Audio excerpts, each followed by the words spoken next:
Okay guys, mga Organic Talk. So nandito na po yung in-order natin na drone pro. Yan. Yan siya.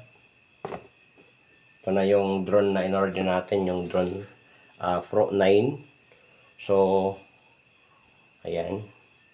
So ito yung lagayan niya. Yan. Maganda yung lagayan niya. Ito. Tapos tinanggal ko ng laman. Ito yung remote control niya. Yan, pinailaw ko. So, ito yung actual na drone. Pakita natin. Yan. Ito siya. Oh. Maganda to tingnan pag gabi. Yan lilipad. Medyo malaki siya, tsaka nylon siya. Nylon na style niya. Ito yung camera niya, 8K.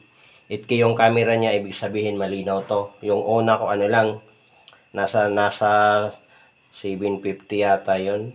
Ayan, ito 8K. 8K siya. Tapos mayroon siyang sensor sa taas. Pagbabangga siya doon sa puno, automatic iiwas siya. So ito yung mga ilisin niya. Yan, tingnan natin pag patayin ko lang yung ilaw. Steady ka lang. Ganon siya kaganda Pag gabi, pinalipad natin pag gabi, ganito yung ilaw niya doon sa taas. Yan.